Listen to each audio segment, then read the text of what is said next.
know you're crazy, but I only wanna be with you.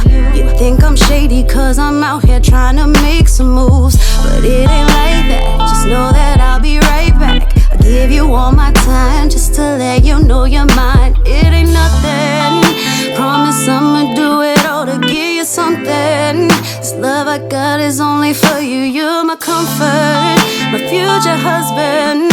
I'ma give you all my heart, yeah, all of it, yeah. Baby, I know that I gotta come fix it. You the only nigga that I be missing. Swear I'm coming home to give you the business. Turn off my phone, it can leave me a message. I'ma just cover your body with kisses, kisses.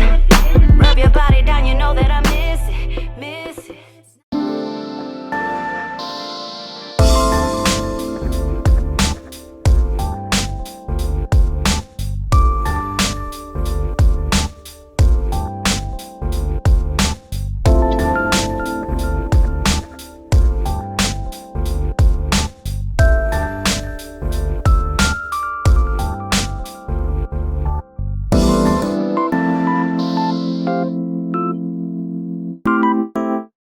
Welcome to Happy Hour with Lito. I'm your host. I got a special one today for y'all. You know what I'm saying? My next guest, he's a husband, father, son, brother, entrepreneur, and the CEO of Niche Clothing. My guy, Al Davenport. What's up, bro? What's good, man? How you doing? Man, I'm good, bro. Appreciate you coming on today, man. You know, so we can talk, and you know, it's long overdue. Yeah, appreciate you having me, man. Yeah, I'm glad we was finally able to make it happen. Yeah, for sure. So, before we get into everything, man, you know what I'm saying? I am an advocate for mental health, so I always like to ask everyone, how are you doing today? You know what I'm saying? Number one, first and foremost, and then also along with that question, kind of give the guests every, you know what I mean, a brief description of how you were able to make it through, you know, the first part of COVID. You know, we still in COVID, but you know what I'm saying? Like, how were you able to even, you know, get this far and remain safe with your family? Yeah, man. Well, I would probably say I'm about an 8 as far as mental health now. I mean, I have my days, but right now, you know, things are going good. And I think what helps out a lot for me is the holidays and being able to spend time with family. So just coming off of Thanksgiving, you know, and being able to be with family, it helps. As far as COVID, man, the thing is just being safe, man. Just trying to do things the right way. I know when we first got into this, the pandemic, it was tough. And I ended up catching, you know, getting really sick last year. It was around the end of June. And, you know, so it took me down for about 3 weeks. And so I'm a big advocate of just, you know, everybody, you know, being safe, you know, whether you decide to get vaccinated or not, that's, you know, it's on you. But I do think that, you know, COVID is real, man, and it's serious. And I think we need to continue to take it serious so we can get up out of this pandemic. Yeah, that's a fact. I already know, man. Like, COVID is definitely real, and you know what I'm saying. It's real crazy out here, bro. So I'm glad that y'all staying safe, man. For sure. Talk a little bit about like where you from. You know what I'm saying? Where you grew up.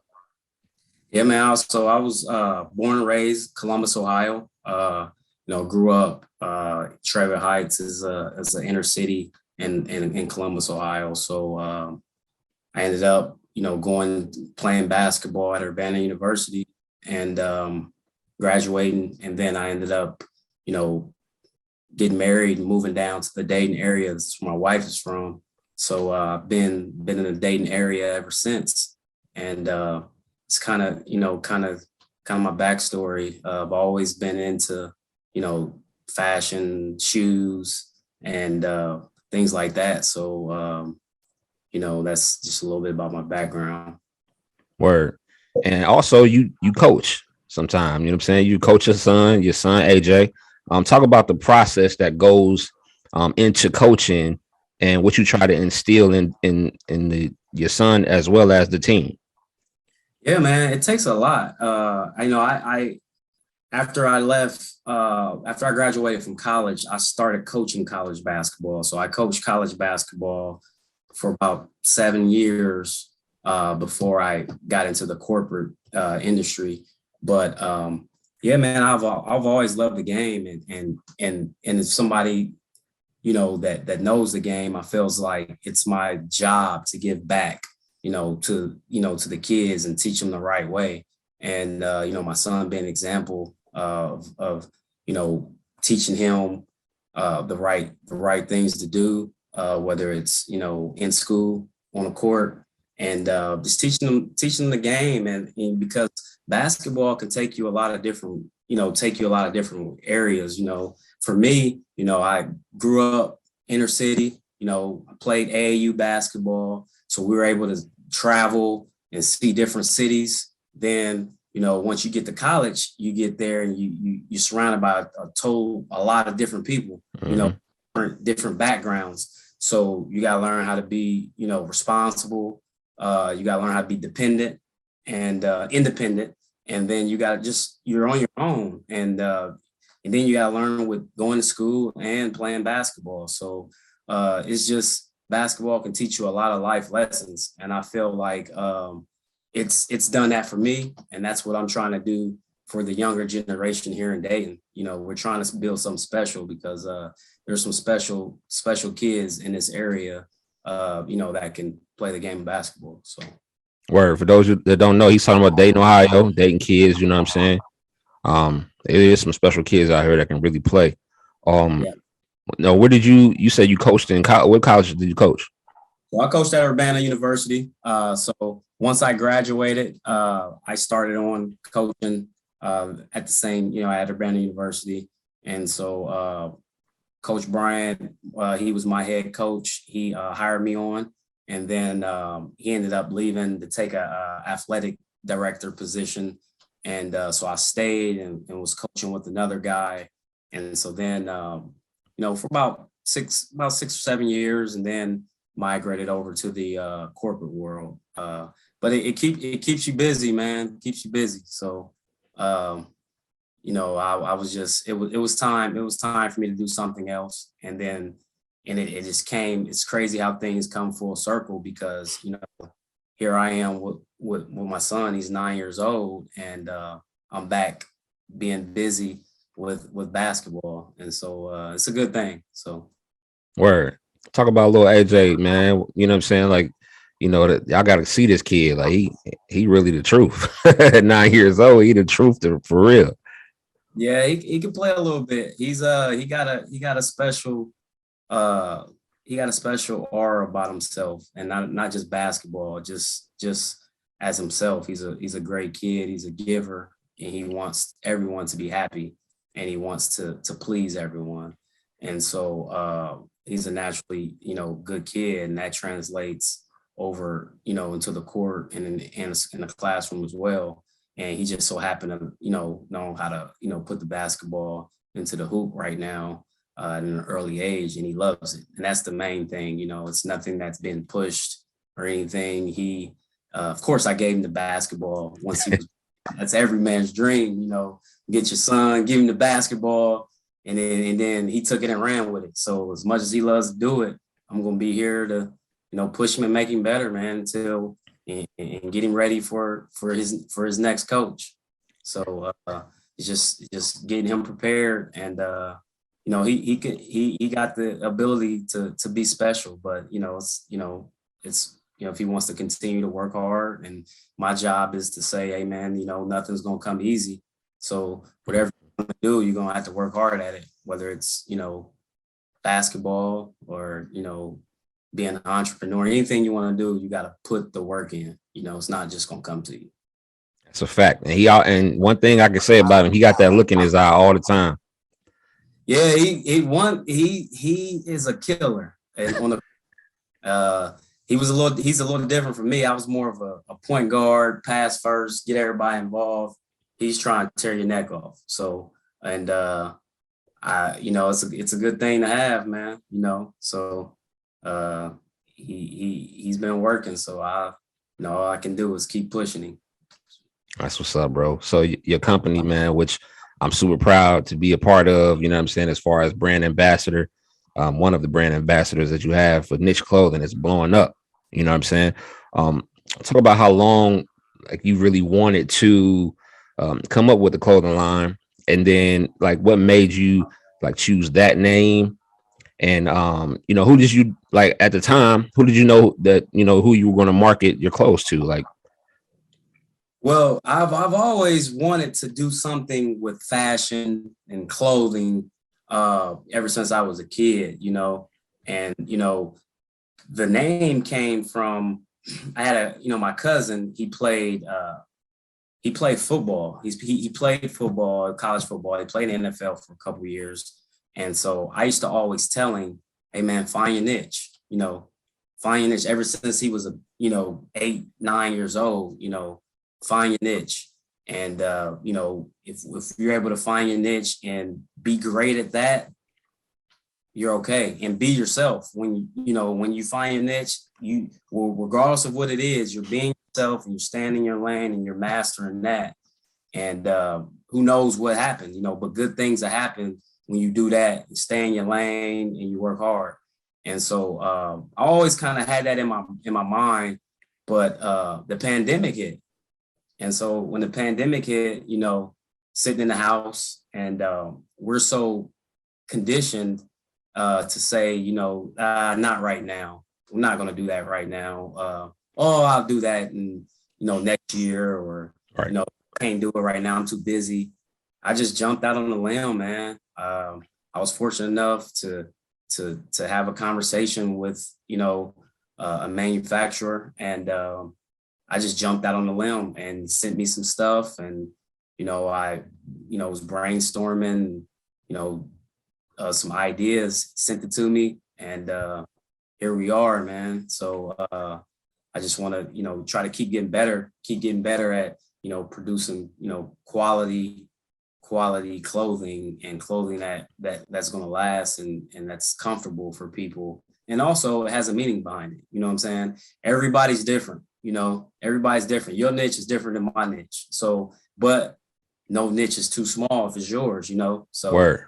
It's your niche. So who's to tell you that, your niche ain't, is good enough? But, yeah. That's the thing that I think is special about it, because we're all different, and it's teaching kids and people.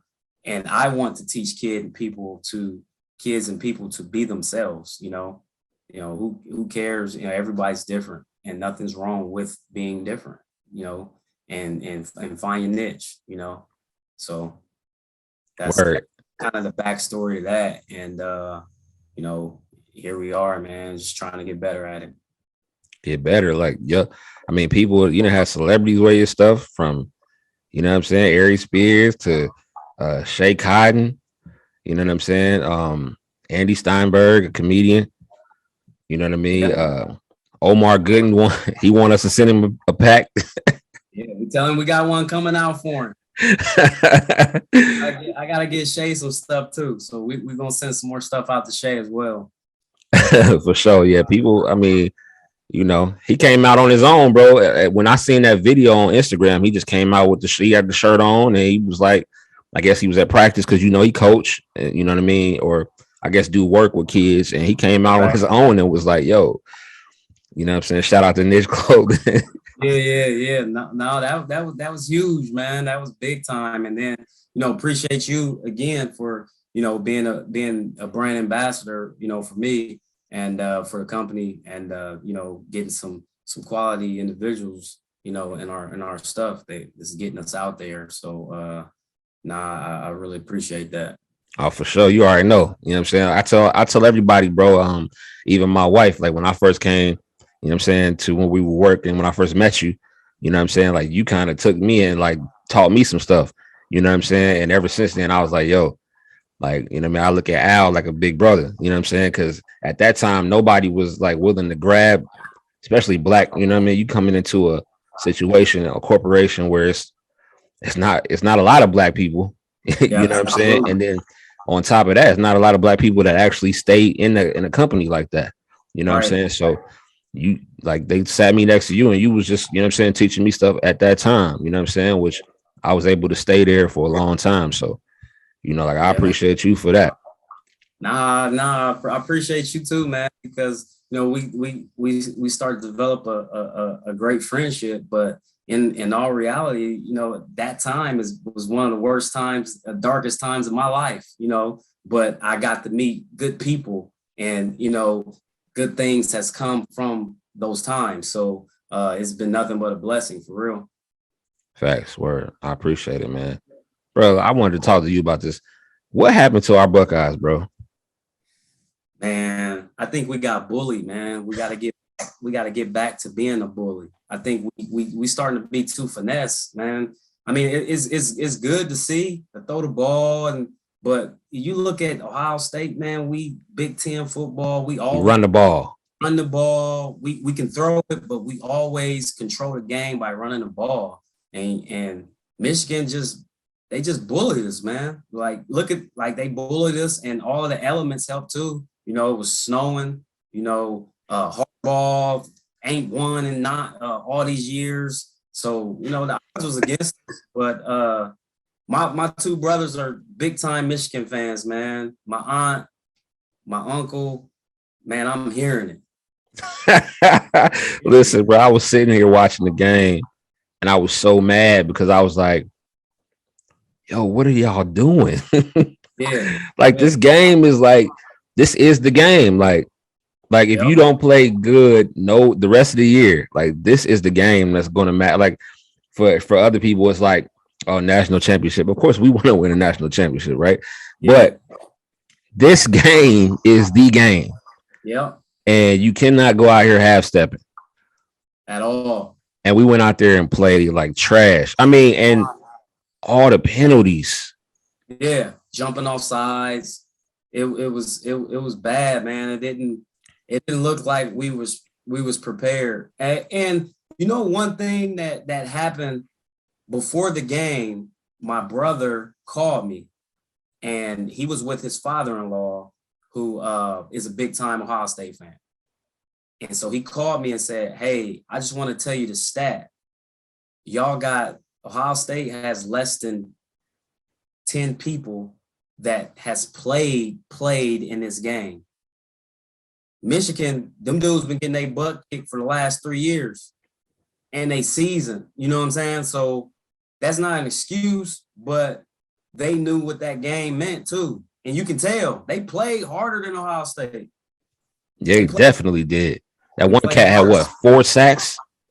Yeah, man. And I don't know why, I know I said that we need to run the ball, but I think coming out in the third quarter, we ran the ball 3 straight times in a row. That was the game right there, and we had to punt it. We should have came out throwing the ball and should have made it a shootout. Make it a shootout, your chances is better. But you get down 2 touchdowns with the defense we got, not in this game. They used to call us DB University. Yeah. That shit is over with. At least right now. I just think, man, them dudes was young, man. Them dudes was young. You think we had, a true freshman starting cornerback. That's true. Them dudes don't know what they stepping into. Not that game. Sure, they'll know in the year after, but they was stepping in that like it's a regular game, and nah, this ain't a regular game. And then number 78, bro. I can't remember his name. He was the one that had to check. Yeah. He was kept jumping off sides. I mean, he kept. I mean, false start. I'm like, dang. Everything. He man, I don't know what he was on. He was trying to gain an advantage because the white boy was on his side. He kept running past him. He was killing him. And dude, cold. Both the DNs from Michigan. Cold. Yeah, him and the guy from Nigeria. Yeah, both of them.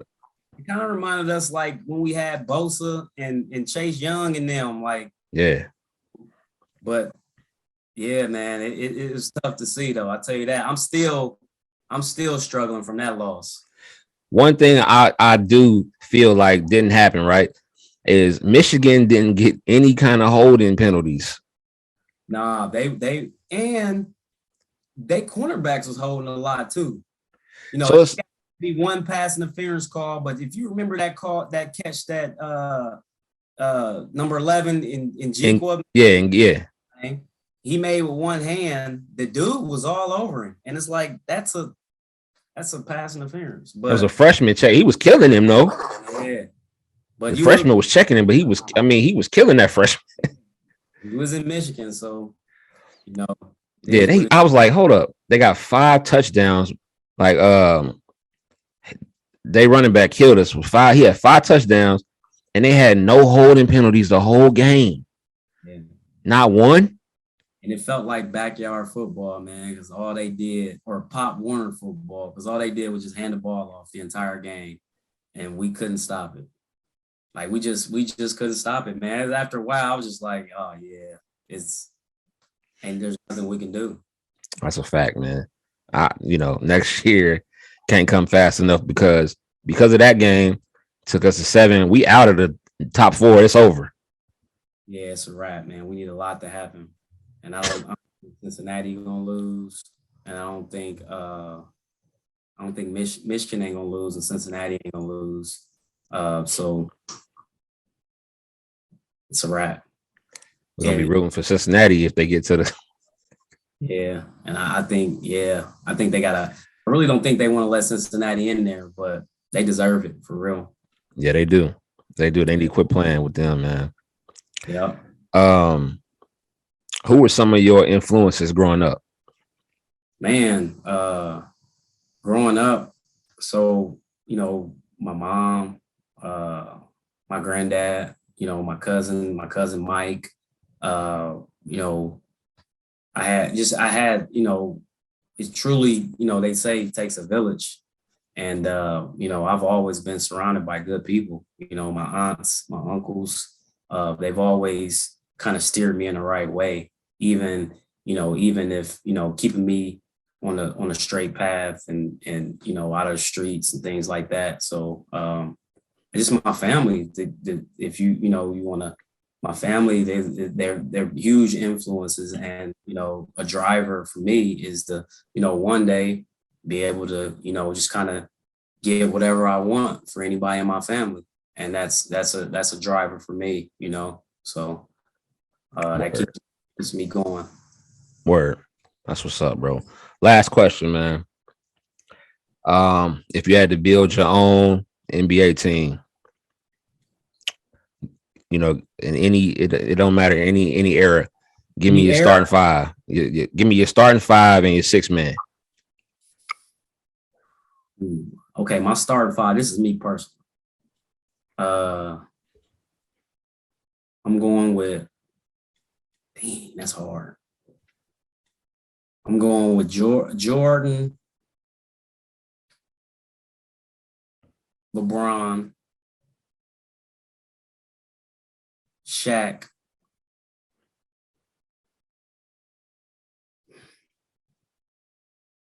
Duncan, and gotta be Kobe, man. Because Who playing the point? Who playing the point? Kobe? Kobe or Jordan could play the point. I ain't worried about that. But if I had to pick a point personally, I'm gonna pick.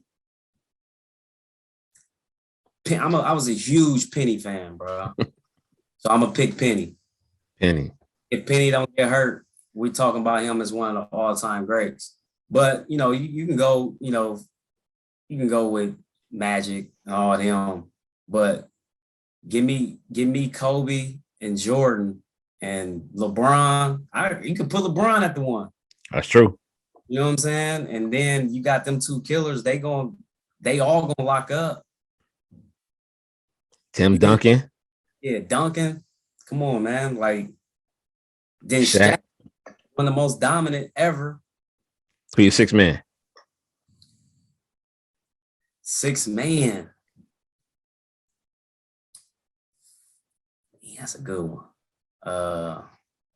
I'm a small guard, man. I'm a small guard. So I gotta go with the trendsetter, changed the culture for everything, man. AI, man. My favorite player of all time. Yeah, bring AI, he come in, kill. But yeah, man, that's a tough question. But I mean, I can even put, I mean, Curry too. It took me a minute to be like, all right, but Curry, yeah, Word. yeah. It took me a minute to kind of give him his P's. I know he's always been the best shooter. He's the best shooter I've ever seen in my life. But I just wanted to see what he was going to do without, Durant, without Clay, and Number one in the West. killing. Number one in the West. That's crazy. I always tell AJ to watch him. Watch him because he's unguardable. He don't stop moving without the ball. Yeah. And he can shoot it lights out. He's unguardable. Yeah, that's a fact. You can't guard him. That's a fact. He don't stop moving at all. No, you give him an inch, like it's over. I gotta ask one more. Oh yeah, Crawford Spence. You think it's gonna happen? Yeah, it got to now. It gotta happen. Gotta happen. Now that Spence is, I'm a huge boxing fan. Now that Crawford no longer with Top Rank, he's trying to get paid, and Spence didn't get the Pacquiao. He got hurt for the Pacquiao fight. They got to, and I'm going with Spence, man. Ugas killed Pacquiao, didn't he? I said Ugas, he killed Pacquiao, man. Yeah. I if Spence would have got that Pacquiao, man, it would have been bad. It would have been really bad for Pacquiao. And I feel bad for Spence because that was his moment of passing the torch that they all done had. You feel me? Like that was his moment for them to say, all right, you the best in the world, and a huge payday, you know what I'm saying? But they got to fight, man. I'm going with Spence. I think he's the bigger dude. I think it's going to be a good one, though. I think I can go down a rabbit hole with this, man, because I got my own thoughts on the Sean Porter fight too. So, word. Well, listen, man. Like I said, I appreciate you coming on. I appreciate you for everything, bro. Everything that you do for me. You know what I'm saying? Now the floor is yours, bro. Give everybody your social media, how to get in contact with you. Also how to buy some gear. If you got pop-up shops coming up, let people know. You know what I'm saying? If you got the location, all of that, and everything, bro. Yeah, so we'll be at the Sneaker Freaks Columbus this Sunday, December 5th. It's in Columbus from 1 to 6. It's on Ohio State's campus. And so I posted to my social media, and also Sneaker Freaks Columbus. They have a social media, Instagram as well. So we'll be there this weekend, and then we may have another one coming up before Christmas. We're still in the works on some things. My social media, Instagram, Niche Clothing 2020, Niche Clothing for Facebook, and then my personal is Tug3, TUGG3, and give us a follow, man, and we just gonna keep trying to work hard and find our niche out here. Word, y'all know what it is, man. It's my guy, my brother, Al Davenport. You know what I'm saying? Make sure y'all go and cop some niche clothing. You know what I mean? You can use my promo code. The website is www.nicheclothing.shop. Use my promo code NICHE2021 for an additional 10% off. And just in case y'all didn't know, this podcast is, you know what I'm saying, being promoted by Niche Clothing, by the way. Sponsored by Niche Clothing. You dig? Absolutely. All right, man. So I appreciate you coming on. And anything else, you want to tell the people? Nah, man. Just, find your niche, man. No niche is too small if it's yours. And shop Niche Clothing. Check the website out. And, we'll see y'all soon. Yeah, we got some heat coming. Yeah, I don't even know for real. He just sent me some stuff today. We got some stuff coming, and we just gonna keep trying to, put out quality stuff, man, that you can keep wearing, time and time again. And so that's the main thing, is trying to put out some quality and that people can continue to wear and be comfortable with, and also look good. Word. Yo, this is Happy Hour with Lito. It's Al Davenport. We out. Appreciate you, bro.